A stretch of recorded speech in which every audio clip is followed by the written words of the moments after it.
السلام علیکم جی، کیا حال چال ہے آپ سب لوگوں کے؟ میں امید کرتی ہوں آپ سب بالکل ٹھیک ہوں گے، خیریت سے ہوں گے۔ ناول تیرے عشق میں تباہ ہوا بائی نور بانو کی یہ 3rd ایپیسوڈ ہے۔ ایپیسوڈ کے آغاز سے پہلے آپ سے ایک چھوٹی سی موٹی سی کیوٹ سی ریکویسٹ ہے، چینل کو اگر آپ نے ابھی تک سبسکرائب نہیں کیا ہوا تو جلدی سے کر لیں۔ کچھ دیر گھن چکروں کی طرح دیوار کو گھورنے کے بعد اسے شدید بھوک کا احساس ہوا۔ وہ موبائل چارجنگ پہ لگا کے کمرے سے باہر نکلی۔ راہداری میں نیم اندھیرا تھا۔ اس نے برابر والے کمرے کے دروازے پہ نظر ڈالی اور خاموشی سے نیچے آ گئی۔ ہال بھی ایک دم سنسان پڑا تھا۔ ملازم اپنے اپنے کمروں میں گہری نیند میں مبتلا تھے۔ رات کے اس پہر عالف کو بھوک لگی تھی، جس کی وجہ سے اسے نیند نہیں آ رہی تھی، اور اس وقت ملازمین کو جگانا اس نے مناسب نہیں سمجھا تھا۔ اس لیے اس نے خود اپنے لیے کچھ بنانے کے لیے کچن کا رخ کیا تھا، مگر یہ مینشن اتنا بڑا تھا کہ کچن ڈھونڈنے میں ہی اسے 10 سے 15 منٹ لگ گئے تھے، اور جیسے وہ کچن میں داخل ہوئی حیرت سے اس کا منہ کھلا کا کھلا رہ گیا، کیونکہ یہ کچن اس کے ایک کمرے والے فلیٹ جتنا بڑا اور اس سے بھی زیادہ حسین تھا۔ واو، وہ مبہوت ہوئی۔ یہ کچن واقعی بہت خوبصورت، کشادہ اور کھلا تھا، جس کے کاؤنٹر ٹاپس ایک خوبصورت پالش پتھر سے بنے ہوئے تھے جو روشنی میں چمکتے تھے، اور کیبنٹس بہترین مواد سے جدید طرز پہ بنائے گئے تھے۔ اپلائنسز سب سے اوپر موجود تھے، ان میں بلٹ ان اسپریسو مشینیں، وارمنگ دراز اور وائن کولر جیسی خصوصیات تھیں۔ کچن کے بیچ میں بھی ایک کاؤنٹر تھا جس میں ایک بلٹ ان سنک موجود تھا۔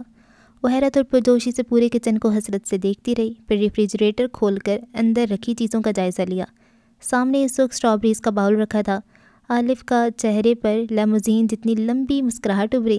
اس نے ہاتھ بڑھا کر باؤل باہر نکالا اور ساتھ میں دودھ سے بھرا جگ بھی نکال کر کاؤنٹر پہ رکھا۔ کافی مشقتوں کے بعد اسے وہ کیبنٹ مل گیا جس میں کراکری رکھی تھی۔ اس نے اسموودی بنانے کے لیے چند اسٹرابریز چھوٹے سے باؤل میں نکال کر سنک میں دھونے کے لیے رکھیں۔ یار، اس نل میں پانی کیوں نہیں آ رہا؟ لگتا ہے ٹنکی خالی ہو گئی ہے۔ وہ نل پہ ہاتھ مارتے ہوئے بڑبڑائی۔ کافی بار کی کوششیں کرنے کے بعد بھی وہ تھک ہار کے پیچھے ہٹنے ہی لگی تھی جب اسے اپنی پشت پہ کسی کی موجودگی کا احساس ہوا۔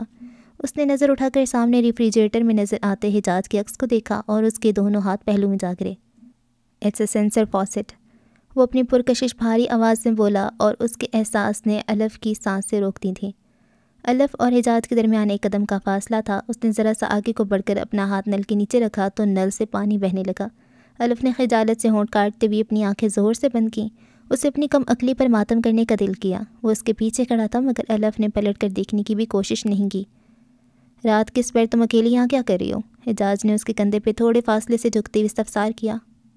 مجھے بھوک لگی تھی، وہ خشک ہونٹوں پہ زبان پھیرتے ہوئے بولی۔ اپنا رخ میری جانب کرنے کی زحمت کرو گی مس الف داؤد ابراہیم؟ اس کا ہاتھ اب بھی نل کے نیچے تھا۔ خاموش کچن میں بہتے پانی کے شور نے ماحول میں عجیب سا سرور بھر دیا تھا۔ وہ خود کو پرسکون رکھتے ہوئے آہستگی سے پلٹی۔ حجاج نے آنکھیں سے کوڑ کر اس کے چہرے کے ہر ایک نقش کو بغور دیکھا، اور وہ جواباً پلک بھی نہ جھپکا سکی۔ کیا بنا رہی تھی؟ عام سے انداز میں استفسار کرتے ہوئے وہ 2 قدم پیچھے ہوا تو الف کی سانس بحال ہوئی۔ اسٹرابری اسموودی، وہ خود کو کمپوز کرتے ہوئے بولی۔ بیٹھو، میں بناتا ہوں، حجاج نے کاؤنٹر کے پاس رکھی کرسی کی جانب اشارہ کرتے ہوئے کہا۔ الف نے حیرانگی سے اسے دیکھا۔ وہ اب اسٹرابریز کو دھو کر درمیان سے کاٹ رہا تھا۔ تم یہ سب کیوں کر رہے ہو؟ الف نے الجھے ہوئے انداز میں سوال کیا۔ اس کے استفسار پہ حجاج کا تیزی سے چلتا ہاتھ ساکن ہوا۔ تمہیں اپنے قریب کرنے کے لیے؟ انداز دو ٹوک تھا، لیکن میں پہلے ہی تمہارے قریب ہوں۔ قریب ہو مگر دسترس میں نہیں ہوں۔ وہ ایک بار پھر اسموودی بنانے میں مصروف ہو گیا، اور الف لاجواب سی اسے دیکھتی رہ گئی۔ سیاہ رنگ کے ٹراؤزر اور ٹی شرٹ میں ملبوس بکھرے بالوں کے ساتھ وہ لاپرواہی سے کچن میں الف کے لیے اسٹرابری اسموودی بنا رہا تھا، اور گھر کے عام سے حلیے میں وہ کافی ہینڈسم دکھائی دے رہا تھا۔ وہ تھوڑی ہاتھ کے مکے پہ ٹکائے خاموشی سے اسے کام کرتا دیکھ رہی تھی۔ یہ لیجیے آپ کی اسٹرابری اسموودی۔ حجاج نے پروفیشنل شیف کی طرح اسموودی کا گلاس ٹرے میں رکھتے ہوئے الف کی جانب بڑھایا۔ اس کا ہر انداز پہلے سے زیادہ متاثر کن اور چونکا دینے والا تھا۔ وہ کسی پر اسرار راز کی طرح تھا جو الف کے سامنے آہستہ آہستہ کھل رہا تھا۔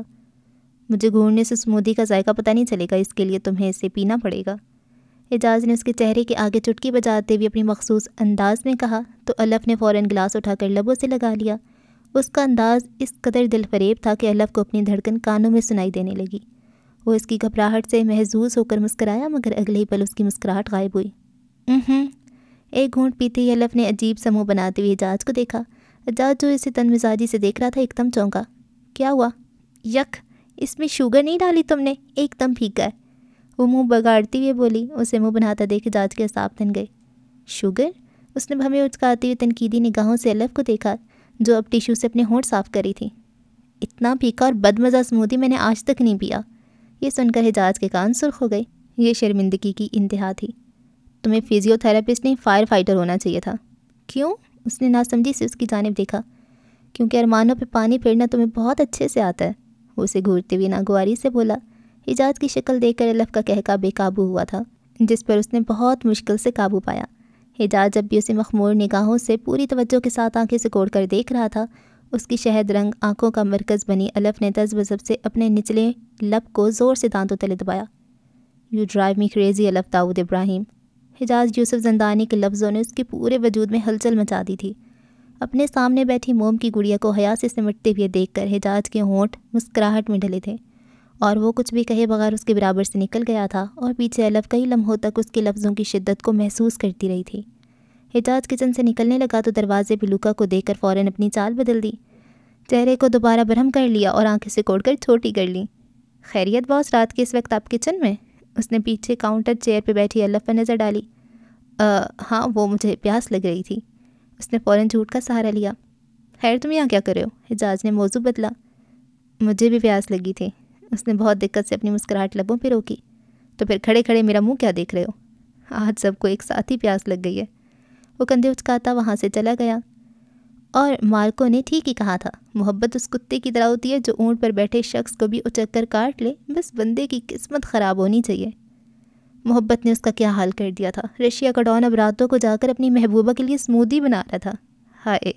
الف نے خجالت سے اپنے تاثرات گلاس کے پیچھے چھپاتے ہوئے پورا گلاس خالی کر دیا۔ ویسے حیرت کی بات ہے، پی کا اسمودی بھی ہے، آپ پورا پی گئیں۔ باس کے روب کا اثر ہے یا بات کچھ اور ہے؟ اس کی صاف گوئی پہ وہ دنگ رہ گئی۔ اسے سمجھ نہیں آیا کہ اس بات کے جواب میں کیا کہے۔ نہیں، وہ دراصل مجھے اسٹرابری اسمودی پسند ہے۔ اس نے زبان سے ہونٹ پر لگے اسمودی کو صاف کرتے ہوئے معصومیت سے کہا تو لوکا مسکرایا۔ بس اسمودی پسند ہے یا؟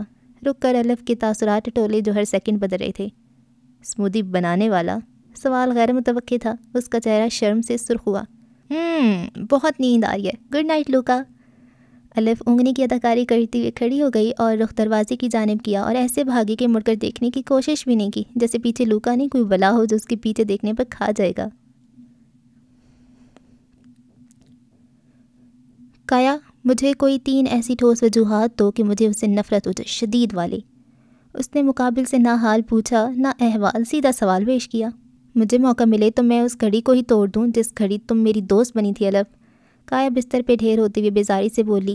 وہ ابھی ابھی گھر میں داخل ہوئی تھی اور پورا دن کاؤنٹر پہ کھڑے رہنے کے بعد وہ بہت زیادہ تھک چکی تھی۔ منہ کھولو مگر صرف میرے سوالوں کا جواب دینے کے لیے۔ وہ فون پر ہی اس پہ ہررائی۔ الف، ہی از اے واکنگ ریڈ فلیگ۔ یہ سن کر الف کے ہونٹ اوہ میں سمٹے۔ دوسرا یہ کہ اس نے تمہیں زبردستی اپنے گھر رکھا ہوا ہے۔ ہاں صحیح کہہ رہی ہو۔ اور تیسرا یہ کہ وہ تم سے عمر میں کافی بڑا ہے۔ کایا نے آخری بات پہ زور دیا۔ زیادہ نہیں، بس 12 سال۔ الف نے فوراً زبان دانتوں تلے دبائی۔ کایا بستر پہ چت لیٹی تھی، جھٹکے سے اٹھ بیٹھی، خاموشی سے الف کو ملامت کرتی ہوئی اس نے افسوس سے سرنفی ملایا۔ تمہارا کچھ نہیں ہو سکتا الف۔ اب اگر تم نے فون کر کے میرا دماغ خراب کیا تو فون کے اندر گھس کر تمہیں ماروں گی، سمجھی؟ اس نے غصے سے فون پر ٹخ دیا اور الف ہونک کی طرح موبائل اسکرین کو گھورتی رہ گئی۔ منحوس، بلا وجہ ہی مجھے ڈانٹ دیا، اس میں غصہ ہونے والی کیا بات تھی؟ اس نے منہ بسورے کہا۔ مجھے منحوس بول رہی ہو؟ اب ملو مجھ سے تمہیں اسمودی میں زہر نہ ملا کر دیا تو میرا نام بھی کایا فیونا نہیں۔ فون سے یکدم کایا کی آواز گونجی تو اس نے چونک کر موبائل اسکرین کی جانب دیکھا جو روشن تھا۔ کال ابھی بھی چل رہی تھی۔ اوہ شٹ! اس نے جلدی سے کال منقطع کر دی۔ حجاج اس وقت 5 اسٹار ہوٹل کے لاؤنج میں بیٹھا تھا۔ اس کے مقابل صوفے پہ سیاہ فارمل سوٹ میں ڈی سلوا کا رائٹ ہینڈ بیٹھا ہوا تھا اور پیچھے چند گارڈز بھی کھڑے تھے۔ لاؤنج کی دیوار کی بلند قامت کھڑکی سے سورج کی روشنی شیشے سے ٹکراتے ہوئے ماربل کے فرش کو چمکا رہی تھی۔ اونچی چھت سے لٹکے ہوئے شیشے کی قیمتی فانوس میں حجاج کا عکس دکھائی دے رہا تھا۔ معاہدے کے مطابق ویپنز کی سپلائی اب تک نہیں ہوئی، جس کی وجہ سے ہمارا کافی نقصان ہوا ہے۔ باس اس حوالے سے آپ کے ساتھ میٹنگ کرنا چاہتے ہیں، اس لیے آپ کو فوراً سری لنکا بلایا ہے۔ اپنے باس کا پیغام دینے کے بعد وہ کچھ سیکنڈز دھڑکتے دل کے ساتھ حجاج کو رد عمل کی توقع لیے دیکھتا رہا۔ He has an aura of devil. Now I understand why the boss didn't come here himself. اس نے سگار کا دھواں ہوا میں چھوڑتے ہوئے نظر اٹھا کر ڈی سلوا کے رائٹ ہینڈ کو دیکھا۔ دونوں بازو صوفے کی پشت پہ پھیلائے وہ ٹانگ پر ٹانگ رکھ کر اپنے مخصوص انداز میں بیٹھا اپنی ذات میں اتنا پر اعتماد اور مکمل لگ رہا تھا کہ مقابل بیٹھے شخص نے تھوک نگلتے ہوئے دل ہی دل میں تبصرہ کیا۔ میں تمہارے باس کی سرپرستی میں کام کرنے والا کوئی معمولی گنڈا نہیں ہوں جو اس کے بلانے پہ دوڑتا ہوا سری لنکا پہنچ جاؤں۔ رک کر سینے پہ دستک دی۔ میں 6 فٹ 4 انچ کا مرد ہوں جو رشیا پہ حکومت کرتا ہے۔ یہ پورا ملک میری فنگر ٹپس پہ چلتا ہے لڑکے۔ وہ جب بولا تو اس کے انداز میں بادشاہ جیسا قہر تھا، ادا تھی، چام تھا۔ حجاز مقابل سے میں بھی گفتگو تھا جب لوکا کے کوٹ کی جیب میں رکھا فون وائبریٹ ہونے لگا۔ اس نے فون نکال کر دیکھا تو اسکرین پہ چمکتا نمبر جانا پہچانا تھا۔ وہ یس کا بٹن دباتے ہوئے لان سے باہر نکل گیا۔ حجاز نے گفتگو کے دوران سرسری سی ایک نظر باہر جاتی لوکا پر ڈالی تھی۔ چند منٹ بعد لوکا موبائل کے اسپیکر پہ ہاتھ رکھتا دوبارہ لاؤنج میں داخل ہوا اور جھجکتے ہوئے فون حجاز کی جانب بڑھا دیا۔ اس نے گردن ترچھی کر کے دائیں شانے پہ جھکے لوکا کو سوالیہ نظروں سے دیکھا۔ جواباً اس نے مصنوعی سنجیدگی ظاہر کرتے ہوئے کندھے اچکا دیے۔ وہ فوراً سمجھ گیا تھا کہ دوسری جانب فون پر کون ہے۔ اس نے بنا کچھ کہے خاموشی سے فون کانوں سے لگا لیا۔ میں؟ اس نے کچھ کہنے کے لیے منہ کھولا ہی تھا کہ آگے سے الف مشتعل سی اس پر برس پڑی۔ میں نے تم سے کہا تھا مسٹر ڈان کہ جو کرنا ہے کرو، لیکن میرے وقت میں خیانت نہیں ہونی چاہیے۔ بولو، کہا تھا کہ نہیں کہا تھا؟ کہا تھا نا؟ وہ سوال پر سوال جواب بھی خود ہی دے رہی تھی۔ حجاز فوراً سیدھا ہو کر بیٹھ گیا، ہونٹوں پر کفل لگ گئے، ماتھے پہ بل پڑے۔ وہ گو مگو کی کیفیت میں مصنوعی سنجیدگی کا مظاہرہ کرتے ہوئے اپنے ارد گرد کھڑے گارڈز کو دیکھنے لگا۔ سب کی نظریں اس کے چہرے پر ہی جمی تھیں۔ اس نے خجالت سے نظریں نیچی کر لیں، لیکن مقابل اس کی کیفیت سے انجان شکایات کا پلندہ کھولے بیٹھا تھا۔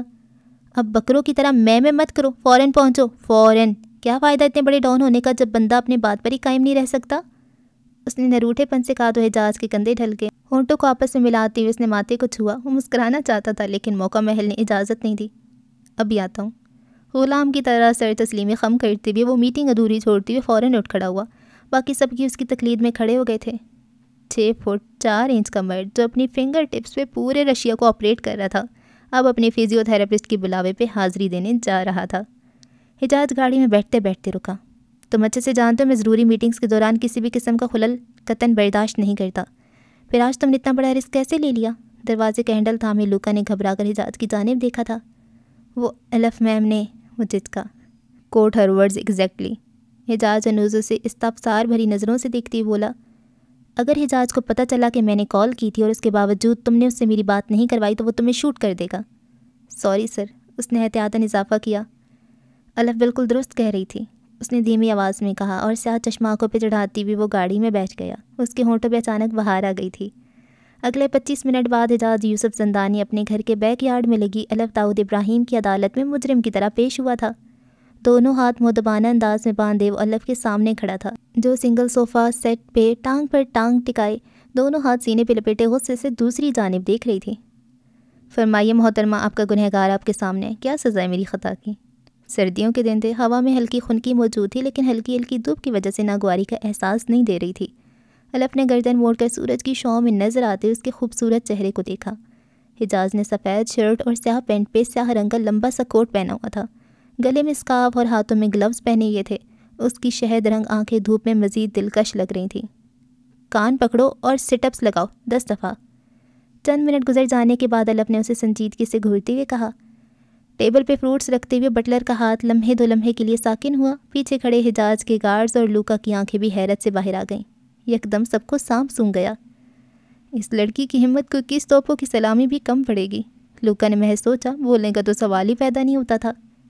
جی، یہ آپ کی کمٹمنٹ توڑنے کی سزا ہے۔ وہ ایک بار پھر نظریں پھیر گئی۔ میں تنہائی چاہتا ہوں، حجاز نے تحکم سے کہا تو سب وہاں سے جانے لگے۔ لیکن میں نہیں چاہتی۔ اگلے ہی پل سب رک گئے۔ حجاز نے گہری سانس لی۔ وہاں موجود سبھی لوگوں نے اپنا رخ پھیر لیا۔ الف نے چونک کر اطراف میں کھڑے گارڈز اور ملازمین کو دیکھا تھا، اور پھر الف نے حجاز کو اپنے ہاتھ کانوں تک لے جاتے ہوئے بھی دیکھا تھا۔ سب کی پشت ان دونوں کی طرف تھی، لیکن مینشن کے گرد و نواح میں موجود ملازمین اور وہاں موجود گارڈز نے حیرت سے آنکھیں موند لی تھیں۔ اچانک ہی ماحول میں سنجیدگی کا عنصر شامل ہو گیا۔ الف داؤد ابراہیم وہ واحد عورت تھی جس نے اس شیطان کو انسان بنا دیا تھا۔ الف کے ہونٹ مسکراہٹ میں ڈھلے اور حجاز کو اس طرح سٹ اپس لگاتا دیکھ کر محظوظ ہوئی۔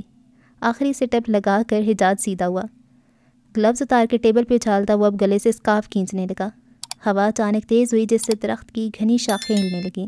دھوپ ہلکی ہوئی تو خنکی کا احساس بڑھ گیا۔ حجاز آہستگی سے الف کے قدموں میں پنجوں کے بل بیٹھا تو وہ سیدھی ہو گئی۔ صرف تمہیں اجازت ہے مجھے آسمان سے اٹھا کر زمین پر پھینکنے کی، مجھے تمہارے آگے سر جھکانا پسند ہے۔ آج سے پہلے وہاں موجود کسی بھی شخص نے حجاز یوسف زندانی کو کسی عورت کے قدموں میں اس طرح سے بیٹھتے ہوئے نہیں دیکھا تھا۔ یہ پہلی بار تھا۔ الف کا دل زور سے دھڑکا تھا۔ کوئی رد عمل دینا تو دور، وہ پلکیں بھی نہ جھپکا سکی۔ اور تمہاری یہ آنکھیں، رک کر اس کی سنہری آنکھوں کو الفت سے دیکھا۔ حجاز یوسف زندانی ان آنکھوں کا مرید ہو گیا ہے۔ وہ تھوڑا سا آگے جھکتے ہوئے آہستگی سے بولا، اور الف کا اوپر کا سانس اوپر اور نیچے کا نیچے رہ گیا۔ تم خاموش کیوں ہو گئی؟ الف کی خاموشی نے اسے بے چین کیا۔ الف کے تو لبوں پہ کفر لگ گئے تھے۔ وہ گو مگو سے دیکھتی رہ گئی۔ پلیز بولتی رہا کرو، تمہاری آواز میری سماعتوں کو تسکین دیتی ہے۔ رسان سے کہتی ہوئی اس نے اپنا سر الف کے گھٹنوں پہ ٹکا دیا۔ ہوا ایک بار پھر تیز ہو گئی تھی، لیکن اب ہوا میں گھلی خون کی ناگواری کا احساس نہیں دے رہی تھی۔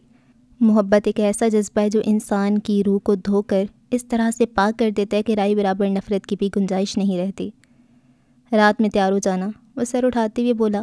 کیوں، ہم کہیں جا رہے ہیں؟ اس کے سوال پہ حجاز اس بات میں سر ہلاتے ہوئے کھڑا ہو گیا۔ کدھر جا رہے ہیں اور کیوں؟ پہلے بتا دیتے، مجھے تیار ہونے میں وقت لگتا ہے۔ وہ بھی بے نیازی سے کہتی ہوئی کرسی سے اٹھ گئی۔ الف، گہری سانس پھیپھڑوں میں اتارتے ہوئے حجاز نے سنجیدگی سے اس کے چہرے کو دیکھا تو اس کی زبان پہ بریک لگا۔ کیا؟ تم خاموشی اچھی لگتی ہو۔ الف جو پوری توجہ سے اس کو سن رہی تھی، یکدم بپری۔ واٹ؟ لیکن ابھی تو تم کہہ رہے تھے کہ میری آواز تمہاری سماعتوں کو تسکین دیتی ہے۔ اس کے چہرے کے زاویے بگڑے۔ میں جھوٹ بول رہا تھا۔ دونوں ہاتھ جیب میں ڈالتے ہوئے اس نے مصنوعی سنجیدگی کا مظاہرہ کیا۔ تم حجاز، تم کبھی نہیں سدھر سکتے۔ I hate you. لمحوں میں الف کے تاثرات 100 سے 0 ہوئے تھے۔ تم ایک نمبر کے جھوٹے، مکار اور منکر انسان ہو۔ خود چلے جانا جہاں بھی جا رہے ہو، میں نہیں جانے والی۔ اف، تمہاری زبان ہے یہ 2 دھاری تلوار۔ حجاز مسکراہٹ ضبط کرتا اسے مزید سلگا گیا تھا۔ اس کی ڈٹائی الف کے سر پہ لگی، تلووں پہ بجھی۔ جنگلی انسان، جہنمی انسان۔ سب کے سامنے حجاز کو سنہرے القابات سے نوازتے ہوئے وہ غصے سے پاؤں پٹکتی اندر چلی گئی تھی، اور وہ اس کی لال بھبوکا ہوتی صورت سے محظوظ ہوتا گردن پیچھے پھینک کر معنی خیزی سے مسکرا رہا تھا۔ لوکا نے چپکے سے گردن موڑ کے پیچھے دیکھا۔ حجاز کو ہنستا دیکھ کر اس کی آنکھوں میں افسوس ابھرا۔ بیچارے میرے باس، جب سے ان کی زندگی میں یہ چھٹانک بھر کی لڑکی آئی ہے، ان کا تو سارا روب و دبدبا ہی ختم ہو گیا۔ اب کیا بنے گا اس رشین ڈان کا؟ سر کو بزرگوں کے انداز میں نفی میں ہلاتی ہوئی اس نے تبصرہ کیا، اور پھر گردن دوبارہ موڑ کر سیدھا کھڑا ہو گیا۔ میں نے کہا تھا نا ڈیوڈ، ہر انسان کے اندر کوئی نہ کوئی خلا موجود ہوتی ہے۔ حجاز یوسف زندانی کی وہ خلا یہ ہے۔ عیسیٰ لیپ ٹاپ کی اسکرین پہ الف کی تصویر کی جانب اشارہ کرتے ہوئے کمینگی سے مسکرایا تھا۔ اس کی بات پہ ڈیوڈ بھی مسکرانے لگا۔ فضا میں سازش کی بو پھیل چکی تھی، کیونکہ دشمنوں نے جنگ کا آغاز کر دیا تھا۔ تمہیں پتہ ہے ڈیوڈ، پہلے میں اس کی جان لینا چاہتا تھا، اسی طرح جس طرح سے اس نے عثمان کی جان لی تھی، لیکن اب میرا مقصد صرف اسے جان سے مارنا نہیں ہے۔ وہ کوٹ کے بٹن کو مکفل کرتے ہوئے اپنی کرسی سے کھڑا ہو گیا تو ڈیوڈ بھی فوراً اس کی تقلید میں اپنی جگہ سے کھڑا ہو گیا تھا۔ اب میں چاہتا ہوں وہ زندہ رہ کر وہ ساری اذیتیں خود محسوس کرے جو میں نے محسوس کی ہیں۔ جو لوگ دل میں قیام کرتے ہیں ان کی دوری برداشت کرنا کس قدر مشکل ہے، یہ حجاز یوسف زندانی کو اب پتہ چلے گا۔ اس کمرے کے پرسکون گوشے میں ایک چھوٹا سا بار تھا۔ عیسیٰ چھوٹے ڈگ بھرتا کاؤنٹر تک گیا۔ وہاں وائٹ وائن کی بوتل رکھی تھی۔ اس نے وائن کی بوتل کا ڈھکن کھولا اور سیدھا بوتل کو لبوں سے لگا لیا۔ مجھے اس دن کا انتظار ہے جب وہ الف کی جدائی میں بلک بلک کر روئے گا۔ اذیت اور گھٹن اس کا سینہ چاک کر دے گی۔ یہ جدائی ایسی ہوگی ڈیوڈ کہ موت کے بعد بھی وہ دونوں کبھی ایک نہیں ہو پائیں گے۔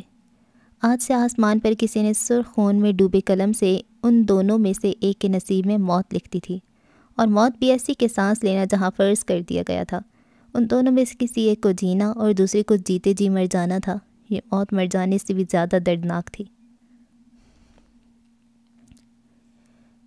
یہ ایک مخروطی چھت والا چھوٹا سا لکڑی کا پرکشش کاٹیج بنا تھا، جس کے چاروں جانب سے لکڑی کی بار سے حد بندی کی ہوئی تھی۔ یہ کاٹیج ماسکو سے 120 کلومیٹر کی دوری پہ شہر کے شور شرابے سے دور کاشیرا ٹاؤن میں واقع تھا۔ اس کاٹیج میں 2 کمرے، لاؤنج اور ایک کچن تھا، جس میں موجود دروازہ پیچھے یارڈ میں کھلتا تھا، جہاں رنگ برنگے پھول لگے ہوئے تھے۔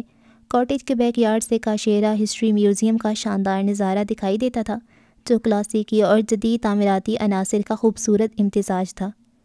چلو منہ کھولو، اندر کمرے میں آؤ تو فیبا نامی ادھیڑ عمر نرس پنجوں کے بل بیٹھی پچھلے آدھے گھنٹے سے ریٹا کے ترلے کہہ رہی تھی، مگر وہ ہمیشہ کی طرح بضد تھی کہ وہ دوائی کھائے گی تو صرف لوکا کے ہاتھ سے ورنہ نہیں کھائے گی۔ فیبا نے سر پہ ہاتھ رکھتے ہوئے کھڑکی سے باہر دیکھا۔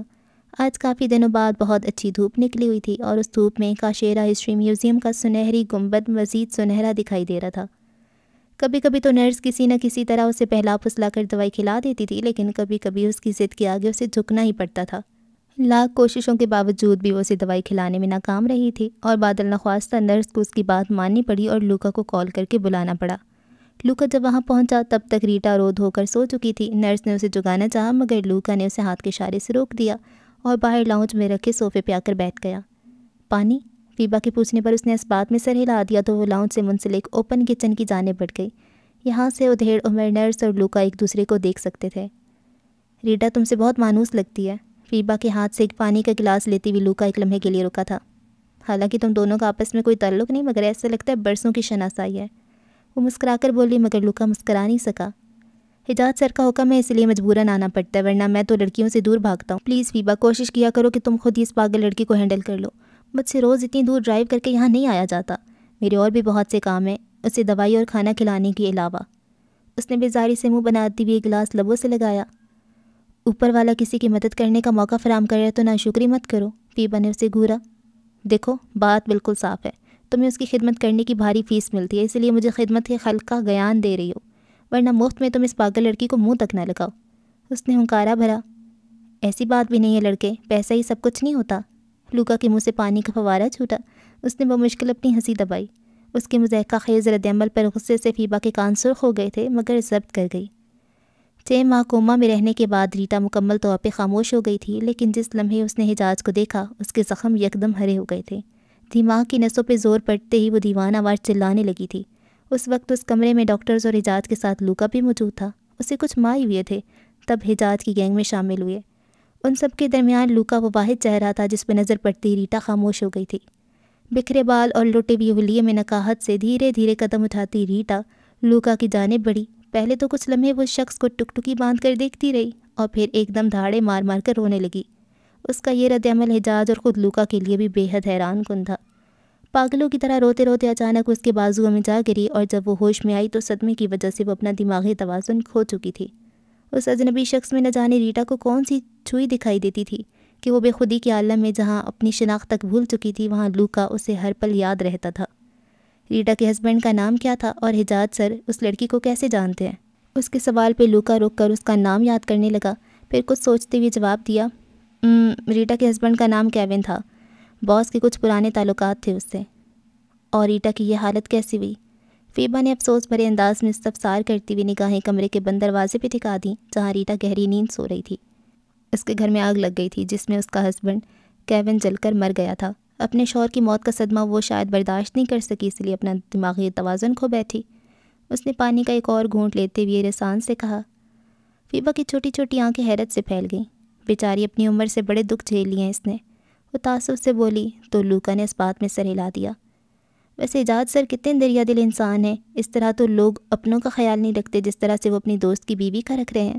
اس نے خود ہی اخذ کر لیا کہ کیون اور حجاز کے درمیان دوستی کا تعلق تھا۔ بہت اچھے انسان ہیں وہ، اوپر والا انہیں ہمیشہ سلامت رکھے، میرا اور میرے بچوں کا بھی بہت خیال کیا انہوں نے۔ نرس کے ماتھے پہ بکھری لکیریں غائب ہو گئی تھیں۔ ویسے اس گھر میں آگ لگی کیسے تھی؟ فیبا کے کمزور ذہن میں ایک اور سوال نے سر اٹھایا۔ گھر میں آگ لگی نہیں تھی فیبا، بلکہ لگائی گئی تھی۔ گلاس میں موجود آخری گھونٹ حلق میں انڈیلتے ہوئے وہ کوٹ چھاڑ کر اپنی جگہ سے کھڑا ہو گیا۔ فیبا جو اس کی تقلید میں کرسی سے اٹھنے لگی تھی گنگ سی دوبارہ بیٹھ گئی۔ کس نے لگائی تھی آگ؟ لوکا نے گردن ترچھی کر کے اس کے سوال کن آنکھوں میں دیکھا۔ باس نے، اس کے لب کپ کپائی۔ اسے اپنی سماعتوں پہ یقین نہیں آیا۔ زرد پڑتی رنگت کے ساتھ وہ حواس باختہ ہوئی اور لوکا لاپرواہی سے کندھے اچکاتے ہوئے باہر کی جانب بڑھنے لگا۔ حجاز یوسف زندانی کون ہے؟ فیبا کے سوال پہ اس کے قدم ساکن ہوئے۔ یہ آگاہی کا وہ لمحہ تھا جس نے فیبا کی روح جھنجھوڑ دی تھی۔ رشیا کا سب سے خطرناک ڈان۔ وہ ایکشن ہیرو کی طرح ٹشن میں بنا پلٹے ہی سیدھا دروازے سے باہر نکل گیا اور پیچھے کھڑی فیبا سر سے پاؤں تک ہل گئی۔ ان کے بوڑھے وجود پہ کپ کپی طاری ہو گئی تھی۔ 3 سال پہلے اسے ریٹا کی دیکھ بھال کے لیے خاص طور پہ نیپال سے رشیا لایا گیا تھا۔ اسے نہیں معلوم تھا وہ نیپال سے رشیا ایک مافیا باس کی سرپرستی میں آ رہی ہے۔ پہلی ملاقات میں حجاز اسے ایک ڈیسنٹ اور شریف انسان لگا تھا۔ فیبا اس کی روبدار اور جاذب نظر شخصیت دیکھ کر کافی متاثر ہوئی تھی۔ وہ جتنا گریسفل دکھائی دیتا تھا اسے کئی زیادہ نرم گفتار اور خوش اخلاق تھا، وہ جب بھی یہاں آتا فیبا سے اس کے گھر کے ذاتی مسئلوں کے بارے میں لازمی دریافت کرتا اور ان کے ساتھ وقت بھی گزارتا۔ ریٹا کے ساتھ ساتھ وہ فیبا کا بھی بہت خیال رکھتا تھا۔ وہ جب حجاز سے ملتی تھی تو اپنی اولاد سے دور ہونے کا غم بھول جاتی تھی، مگر وہ کبھی سوچ بھی نہیں سکتی تھی کہ جو شخص اس قدر خوش مزاج اور حساس دکھائی دیتا ہے وہ اتنا ہی بے رحم اور بے حس ہو سکتا ہے۔ رشیا آنے سے پہلے فیبا نیپال کے ایک سرکاری ہسپتال میں نرس کی نوکری کرتی تھیں اور اپنے شوہر کے انتقال کے بعد وہ اپنے بچوں اور بوڑھی ساس کی واحد کفیل تھیں، اور جب انہیں یہ جاب آفر ہوئی تو ان کے گھر کے حالات بہت خراب تھے۔ وہ اپنے بچوں اور بوڑھی ماں کو چھوڑ کر یہاں نہیں آنا چاہتی تھی، مگر حالات نے انہیں کوئی دوسرا موقع نہیں دیا۔ یہاں آنے کے بعد شروع میں وہ کافی اداس رہتی تھی، مگر حجاز کی اپنائیت نے انہیں جینے کا حوصلہ دیا تھا۔ دھیرے دھیرے وقت کے ساتھ ساتھ ان کا یہاں من لگ گیا تھا اور ان کے گھر کے حالات بھی کافی بہتر ہو گئے تھے۔ وہ یہاں بہت خوش اور مطمئن تھیں، لیکن آج انہیں اپنی بے وقوفی پر افسوس ہو رہا تھا۔ دنیا میں اتنی عمر گزارنے کے بعد بھی وہ چہرے پڑھنے میں جاہل ثابت ہوئی تھیں۔ وہ وہاں بحیثیت ایک نرس کام کر رہی تھیں۔ حجاز اور فیبا کے درمیان مالک اور امپلائی کا رشتہ تھا۔ حجاز ان کے بیٹے جیسا تھا، مگر بیٹا تو نہیں تھا، لیکن نہ جانے کیوں انہیں حجاز کی حقیقت جان کر آج بہت دکھ ہو رہا تھا۔ حجاز یوسف زندانی کے بہت سے رنگ تھے۔ وہ ڈریسنگ روم میں دیوار گیر آئینے کے سامنے کھڑا فارمل سرمئی سوٹ میں ملبوس اپنی ٹائی درست کر رہا تھا، مگر ان سارے رنگوں میں اس کا پسندیدہ رنگ گرے تھا۔ بالوں کو جل کی مدد سے پیچھے جماتے ہوئے وہ وارڈروب کی جانب موڑا اور جھک کر دراز میں سے گن نکالی، کیونکہ یہ رنگ اس کی شخصیت کی عکاسی کرتا تھا۔ گن کو کوٹ کے اندر موجود ہولسٹر میں اڑستے ہوئے ایک بار پھر آئینے کے سامنے کھڑا تھا۔ وہ اپنے مکمل سراپے کو شیشے میں دیکھا، اس کا سینہ مغروریت سے چوڑا ہو گیا۔ حجاز یوسف زندانی صرف سیاہ یا سفید نہیں تھا۔ کچھ کردار سرمئی ہوتے ہیں، انہیں اچھے یا برے کی فہرست میں ڈالنا بڑا مشکل ہوتا ہے۔ حجاز پارٹی میں جانے کے لیے بالکل تیار دکھائی دیتا تھا۔ وہ کمرے سے باہر نکلا، نیچے باڈی گارڈز کی ایک نفری اس کی منتظر تھی، مگر اس کی نگاہیں الف کی راہ دیکھ رہی تھیں۔ وقت کا پتہ محبوب کی غیر موجودگی میں چلتا ہے۔ اسے اندازہ ہو رہا تھا۔ اس نے گہری سانس پھیپھڑوں میں اتاری۔ عین اسی وقت لوکا تکان سے سیڑھیاں چڑھتا ہوا دکھائی دیا تو وہ اس کی جانب پلٹا۔ حجاز یوسف زندانی کو بھی صرف اچھا یا برا کہنا مشکل تھا، کیونکہ آج تک اس نے جتنے بھی گناہ کیے تھے ان تمام گناہوں کے داغوں کو اس نے اپنی نیکیوں سے دھونے کی کوشش بھی بھرپور کی تھی۔ آج جلدی آ گئے تم؟ حجاز جانتا تھا وہ اس وقت کہاں سے آ رہا ہے۔ جی باس۔ جب تک وہاں پہنچا ریٹا سو چکی تھی۔ وہ دونوں ہاتھ آگے باندھتے ہوئے مؤدبانہ لہجے میں بولا، اس کی حالت میں کوئی بہتری آئی؟ حجاز نے کچھ سوچتے ہوئے پوچھا۔ لوکا نے خاموشی سے سرنفی میں ہلا دیا۔ اس کے جواب پہ حجاز کا رنگ بدلا تھا۔ کہیں اندر دل میں ہلکا سا پچھتاوا ہوا تھا۔ وہ اچھا نہیں تھا، مگر اتنا برا بھی نہیں تھا۔ یہ تھا حجاز یوسف زندانی، جو اپنے گناہوں کا بوجھ اس طرح سے ہلکا کرتا تھا۔ اس کے کام کا اصول تھا، وہ عورتوں اور بچوں کے ساتھ کبھی زیادتی نہیں کرتا تھا، مگر وہ اپنے دشمنوں کو چھوڑتا بھی نہیں تھا۔ اسے لوگوں کی جان لینا پسند نہیں تھا، لوگوں کی جان لینا اس کی ضرورت تھی۔ وہ ضرورت کے تحت لوگوں کی جان لیتا تھا۔ اس کے کچھ کہنے کے لیے لب کھولے ہی تھے کہ اسے اپنی پشت پہ الف کے کمرے کا دروازہ کھلنے کی آواز سنائی دی اور راہداری میں اس کی ہائی ہیلز کا مدھم سا شور ابھرا۔ حجاز کی نگاہیں الف کو پلٹ کر دیکھنے کے لیے بےتاب تھیں۔ اس کی خاموش آنکھوں کا اشارہ سمجھتے ہوئے لوکا فوراً وہاں سے چلا گیا۔ وہ نہیں چاہتا تھا کہ الف کو اس سے پہلے کوئی اور دیکھے۔ اس نے گہری سانس حلق میں کھینچی۔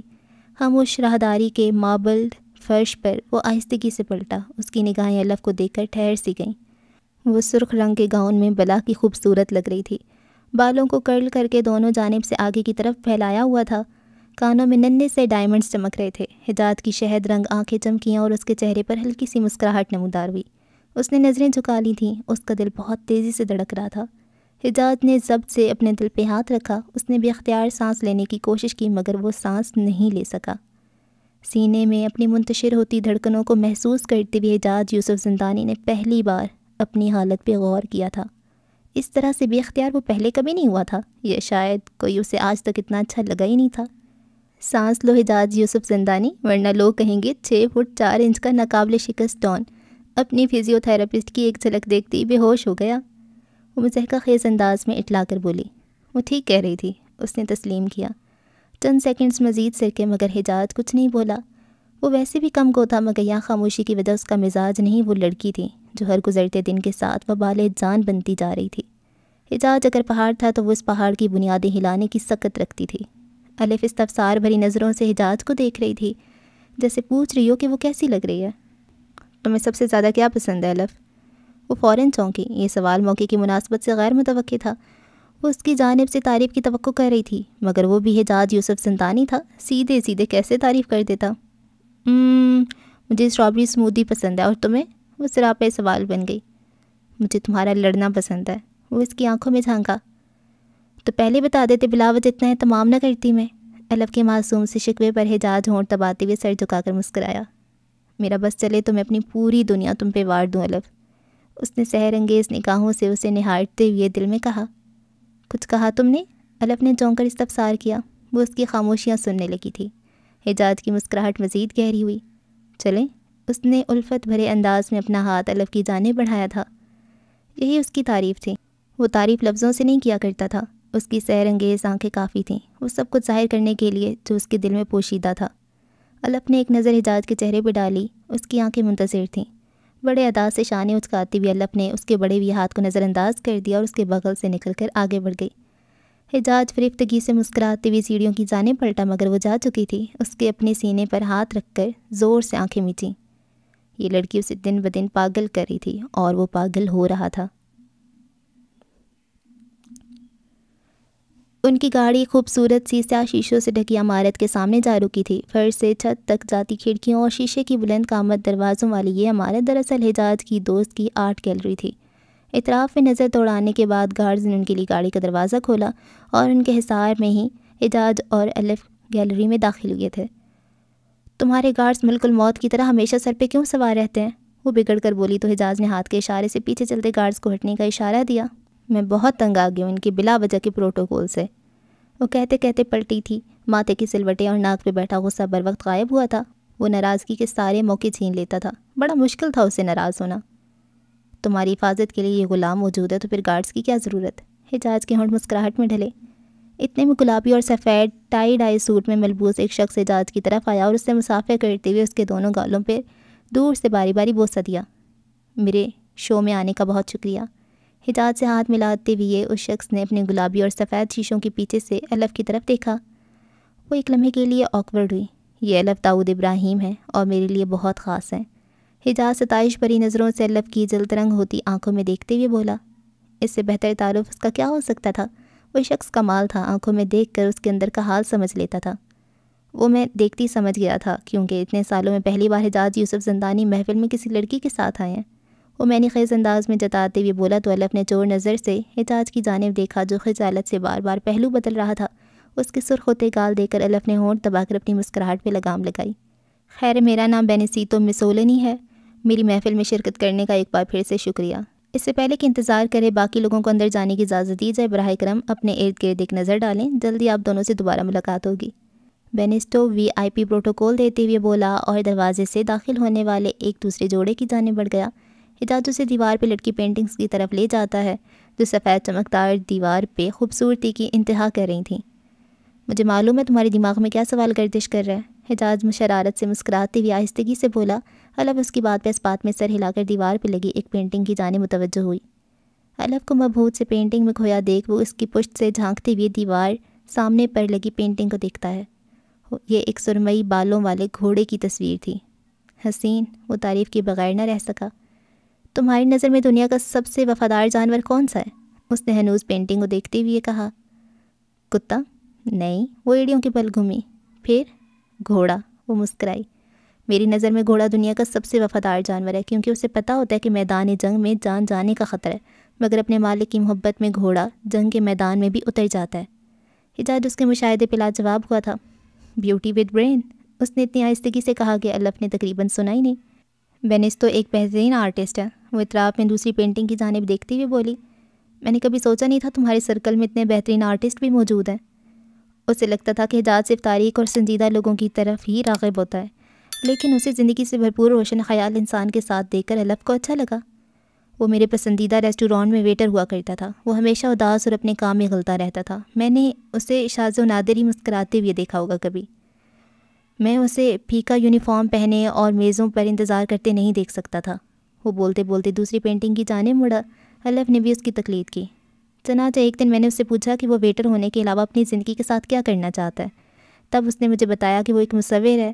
پھر میں نے اسے اپنی پینٹنگز دکھانے کے لیے کہا۔ وہ واقعی ایک پاک کمال مصور تھا۔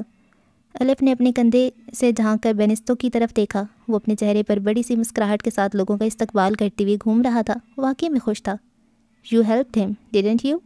اس نے واپس دھیان اپنے پاس کھڑے شخص کی طرف پھیرتے ہوئے پوچھا۔ کوئی بڑی بات نہیں، میں نہیں کرتا تو شاید کوئی دوسرا کر دیتا، شان بے نیازی سے کہتے ہوئے وہ مسکرایا تھا۔ تم بتاؤ الف، تمہارا کیا خواب ہے؟ وہ دونوں ہاتھ جیب میں مقید کرتے ہوئے پوچھنے لگا۔ تمہارے کیا خواب ہیں اعجاز؟ وہ مبہوت زدہ نظروں سے اسے دیکھ رہی تھی۔ میرے اب کوئی خواب نہیں الف، وہ محبت پاش نظروں سے دیکھتا وارفتگی سے بولا، کیونکہ میرے سارے خواب تمہاری صورت میں کامل ہو گئے ہیں۔ میں کان کی کچی نہیں ہوں، تم باتوں سے میرا دل نہیں جیت سکتے مسٹر حجاز یوسف زندانی۔ اپنے مرتے جذبوں پر بند باندھتے ہوئے الف نے بے نیازی کندھے اچکا دیے۔ اس کے اس رد عمل پر حجاز ایک بار پھر سر چکاتے ہوئے اپنی ہار کو تسلیم کیا تھا۔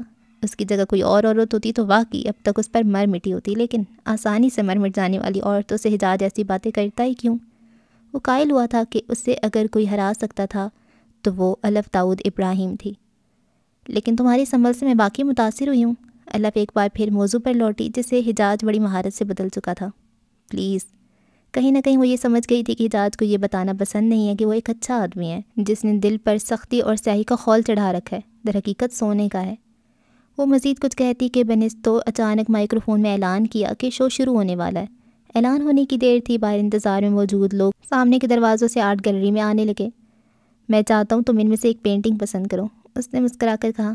یہ والی؟ اس نے انگلی سے سنہرے رنگ کے گھوڑے والی پینٹنگ کی جانب اشارہ کیا تھا۔ حجاز اپنے اندازے کی درستگی پہ مسکرایا۔ وفادار اور خوبصورت، بالکل تمہاری طرح۔ اس نے الف کے پیچھے دیوار پہ لگی پینٹنگ پہ ایک نظر ڈالتے ہوئے دوبارہ اس کی جانب دیکھا تو وہ مسکرائی۔ تم رکو، میں اس پینٹنگ کی ادائیگی کے انتظامات دیکھ کر آتا ہوں، وہ کہہ کر اسے پینٹنگ کے ساتھ تنہا چھوڑ کر آگے بڑھ گیا۔ وہ پینٹنگ کو گہری نظروں سے دیکھتی ہوئی ایک قدم مزید قریب آئی۔ یہ واقعی خوبصورت ہے نا؟ کسی نے پیچھے سے اس کے کان کے نزدیک گہری آواز میں استفسار کیا تو وہ چونک کر پلٹی۔ وہ کوئی 30 سے 35 سال کا سفید فارمل سوٹ بوٹ میں ملبوس شخص تھا، بال نفاست سے تراشے ہوئے تھے۔ الف کا دھیان اس کی آنکھوں پر گیا، اس کی ایک آنکھ پتھر کی تھی، وہ بے اختیار 2 قدم پیچھے کھسکی تھی۔ خوبصورت اور حساس عورتیں ہمیشہ میری توجہ حاصل کرتی ہیں۔ اس کی گھبراہٹ دیکھ کر وہ شخص کمینگی سے مسکرایا۔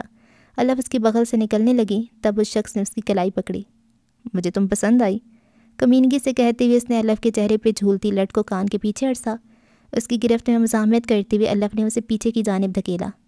اس افتاد پہ ارد گرد کے لوگوں نے پلٹ کر ان دونوں کی جانب دیکھا۔ الف کے دھکا دینے پر اس شخص کا توازن بگڑا، مگر اگلے ہی پل خود کو سنبھالتے ہوئے اس نے الف کی جانب دیکھا۔ خوبصورت اور حساس ہونے کے ساتھ ساتھ مشکل بھی ہو۔ وہ ایک بار پھر مکروہ ہنسی ہنسا۔ خبردار اگر دوبارہ مجھے ہاتھ لگایا ورنہ، اس نے انگشت شہادت اس کی جانب تانتے ہوئے دھمکی دی۔ ورنہ کیا؟ ورنہ یہ، وہ مزید کچھ کہتا کہ اس سے پہلے حجاز نے ایک زبردست موقع اس کے جبڑے پہ رسید کیا۔ اس کے ہونٹوں پہ خون کے قطرے نمودار ہوئے، درد سے بلبلاتے ہوئے وہ پیچھے ہوا۔ سیکنڈ کے 1000ویں حصے میں لوکا اور باقی گارڈز اندر آئے تھے۔ پرسکون ماحول میں اچانک افراتفری مچ گئی تھی۔ الف نے گن لوڈ ہونے کی آواز سنی اور پلٹ کر حجاز کی جانب دیکھا۔ حجاز نے اسے گریبان سے دبوچا ہوا تھا اور گن اس کے سینے پہ رکھتے ہوئے ٹریگر پہ انگلی رکھی۔ نہیں، تم ایسا کچھ نہیں کرو گے، الف نے ملتجیانہ انداز میں اسے روکا۔ ٹریگر سے انگلی ہٹاتے ہوئے وہ آہستگی سے پلٹا تو دیکھا الف کی آنکھوں میں خوف اور نمی تھی۔ اس نے فوراً اس کا گریبان چھوڑ دیا۔ جو حکم۔ وہ غصے سے پاگل ہو رہا تھا، مگر آہستگی سے مسکراتی ہوئی اس نے الف کے عقب میں کھڑے لوکا کو معنی خیز انداز میں دیکھا۔ اس نے حجاز کا اشارہ سمجھ کر سر اس بات میں ہلایا اور کوٹ کے اندر سے گن نکالی۔ ایسا کرتے ہوئے اسے الف نے نہیں دیکھا تھا۔ اس کی توجہ کا مرکز اس وقت حجاز تھا۔ بنا کچھ کہے حجاز نے الف کا ہاتھ تھاما اور فوراً آرٹ گیلری سے باہر نکل گیا۔ وہ دونوں ایک ساتھ عمارت سے باہر آئے تھے۔ حجاز کا وجود جہنم کی طرح دہکا ہوا تھا۔ اس نے ضبط سے ہاتھ بالوں میں پھیرتے ہوئے انہیں بکھیر دیا اور گاڑی کے ٹائر پہ زور سے لات ماری۔ عمارت کے بالکل برابر میں پتلی سی اندھیر گلی تھی۔ اس نے الف کا ہاتھ سختی سے پکڑا اور گھسیٹتی ہوئے اس گلی میں لے گیا، اور الف مزاحمت بھی نہ کر سکی، اس کے زور کے ساتھ کھینچتی چلی گئی۔ الف کو دیوار کی جانب دھکیلتے ہوئے حجاز نے دونوں ہاتھ دیوار پہ جما دیے۔ الف دم سادے اسے پھٹی پھٹی نگاہوں سے دیکھ رہی تھی۔ ان کے درمیان محض 4 انچ کا فاصلہ تھا۔ حجاز تیز تیز سانس لے رہا تھا، بال ماتھے پہ بکھرے ہوئے تھے۔ گلی میں گپ اندھیرا تھا، لیکن سڑک پہ جلتی اسٹریٹ لائٹس کی روشنی ان دونوں کے چہرے کافی حد تک واضح تھے۔ تمہیں اس طرح سے چھونے کا حق تو میں نے بھی خود کو نہیں دیا، میں اسے جان سے مار دوں گا۔ وہ غصے اور بے بسی سے سر جھکا گیا۔ الف اس کے ہاتھوں کے پنجرے میں قید تھی، مزید دیوار سے چپک کر پیچھے ہوئی، حالانکہ جگہ نہیں تھی۔ حجاز کے ذہن میں کچھ کلک ہوا تو اس نے فوراً چونک کر سر اٹھایا۔ الف کے چہرے پہ نمایاں غیر آرام دہ سے تاثرات اس سے جھنجھوڑا تھا۔ وہ فوراً 2 قدم پیچھے ہوا۔ شٹ، وہ شرمندگی سے بڑبڑایا۔ الف کی سانس میں سانس آئی۔ حجاج کی آنکھوں میں معذرت تھی۔ وہ شرمندہ ہو رہا تھا۔ وعدہ کرو تم اسے جان سے نہیں مارو گے؟ لمحے کی آکورڈنس کو کم کرنے کی کوشش میں بات کا رخ موڑ دیا۔ تم واقعی چاہتی ہو کہ میں اس 2 ٹکے کے گنڈے کی جان بخش دوں جس نے تمہیں؟ حجاج نے جملہ ادھورا چھوڑ دیا۔ وہ ایک بار پھر غصے سے بے قابو ہو رہا تھا۔ اچھا کیا فرق ہے تم میں اور اس میں؟ الف نے بازو سینے پہ لپیٹے اس کا چہرہ غصے سے سرخ ٹماٹر ہو گیا۔ میں ویمن ٹریفکنگ جیسے گھٹیا کام نہیں کرتا۔ ہاں لیکن مار پیٹ، ڈرگ سپلائی اور اسلحہ وغیرہ کی اسمگلنگ کرتے ہو، اور قتل بھی۔ حجاج 28 سے لفظ کا اضافہ کرتے ہوئے اسے مزید سلکا گیا۔ تمہارا کچھ نہیں ہو سکتا، وعدہ کرو تم اس کی جان نہیں لوگے؟ وہ بضد تھی۔ ٹھیک ہے، میں اس کی جان نہیں لوں گا مگر اس کی ہڈی پسلی بھی سلامت نہیں چھوڑوں گا۔ الف اس کی شکل دیکھتی رہ گئی۔ کیا تم یہ سب نہیں چھوڑ سکتے؟ اس کے لہجے میں افسوس تھا۔ میں نے یہ سب چھوڑ بھی دیا تو بھی یہ جرم کی دنیا مجھے نہیں چھوڑے گی۔ جو شخص ایک بار ان اندھیروں کا عادی ہو جاتا ہے تو پھر زندگی بھر روشنی سے بچ بچ کر چلتا ہے۔ میں تمہارے لیے بدل سکتا ہوں لیکن زمانے کے لیے نہیں بدل سکتا۔ اس کے بے لچک لہجے میں جھوٹی امید کی ذرا بھی گنجائش نہیں تھی۔ تم کوشش تو کر سکتے ہو اعجاز۔ تم کوشش تو کر سکتے ہو اعجاز۔ میں کوشش کر رہا ہوں۔ تمہاری وجہ سے میں نے اپنے مینیجر چارلی کی جان بخش دی، حالانکہ اس کی غلطی معافی کے لائق نہیں تھی، اور اب یہ لیو تم میرا دھندا بند کرواؤ گی الف۔ وہ دونوں اب چلتے چلتے گلی کے سرے پہ آ گئے تھے۔ سامنے سڑک پہ ہلکی پھلکی ٹریفک رواں دواں تھی۔ تھوڑی دور آرٹ گیلری کے دروازوں کے باہر کھڑے گارڈز ان کے منتظر تھے۔ واقعی تم نے اپنے مینیجر کو جانے دیا؟ اس نے پرجوشی سے استفسار کیا۔ نہیں، بس جان بخشی لیکن جانے نہیں دیا، وہ سامنے دیکھتے ہوئے سرسری انداز میں بولا۔ الف کی پرجوشی جھاگ کی طرح بیٹھ گئی۔ تم بہت عجیب ہو۔ میں بہت ہینسم بھی ہوں، اتنا کافی نہیں؟ وہ الف کے چڑے ہوئے تاثرات سے محظوظ ہو کر بولا۔ وہ دونوں اب سڑک کنارے آمنے سامنے کھڑے تھے۔ اف، تم نے میرے سر میں درد کر دیا، وہ اپنا سر پکڑتی ہوئی بولی۔ یہ تو تم مجھے اتنے نخرے دکھاتی ہو، کسی دن اگر… کہتے کہتے وہ مسکرا کر خاموش ہو گیا۔ ہاں کہہ دو، کسی دن تو مجھے بھی مار دو گے، وہ تامل سے آنکھیں چھوٹی کر کے بولی۔ میں اپنی جان اپنے ہی ہاتھوں سے کیسے لے سکتا ہوں؟ یہ حق میں نے صرف تمہیں دیا ہے۔ ماسکو کے آسمان پر اچانک ہی کسی نے تاروں سے بھری تھال الٹتی تھی، جن تاروں کا عکس حجاج کی شہد رنگ آنکھوں میں بھر گیا تھا، جس کی جھلملاہٹ میں الف کے چہرے کا رنگ بدل کے سرخ ہو گیا۔ حجاج اسے اس طرح سے دیکھ رہا تھا جیسے کوئی اپنی قیمتی متاع کو دیکھتا ہے کہ اچانک ایک بلٹ ان دونوں کے درمیان سے گزرتے ہوئے گلی میں لگے کھمبے سے ٹکرائی تھی۔ اندھیرے میں چنگاری سی چمکی اور پھر تاریکی چھا گئی۔ اس نے فوراً الف کو اپنی اوٹ میں لیا۔ کیا ہوا؟ الف کو سمجھ نہیں آیا کہ کیا ہوا ہے۔ گولی تو چلی تھی مگر آواز نہیں آئی تھی۔ حجاج نے ارد گرد طائرانہ نظروں سے دیکھا، ماتھے کے بل گہرے بھی ہے، وہاں کوئی نہیں تھا۔ گاڑی میں چل کر بیٹھو۔ اپنے حصار میں اس نے الف کو گاڑی میں بٹھایا اور پلٹ کر دوبارہ اس گلی میں آیا۔ موبائل کی ٹارچ جلا کر وہ زمین میں پنجوں کے بل بیٹھا اور طائرانہ نظروں سے کچھ ڈھونڈنے لگا۔ چند سیکنڈز ٹٹولنے کے بعد اسے وہاں کھمبے کے پاس زمین پر بلٹ شیل پڑا ہوا دیکھا تھا۔ غصے سے اس کے ہونٹ بھنس گئے۔ اس کا اندازہ صحیح نکلا تھا۔ اسے معلوم تھا کہ ایسا کس نے کیا ہوگا۔ پورے رشیا میں ایک واحد شخص تھا جو اس کی جان کا دشمن تھا۔ اچھا، تو ایپیسوڈ 3 کو ہم یہاں پہ سٹاپ کرتے ہیں اور بات کر لیتے ہیں تھوڑی سی ناول کے بارے میں۔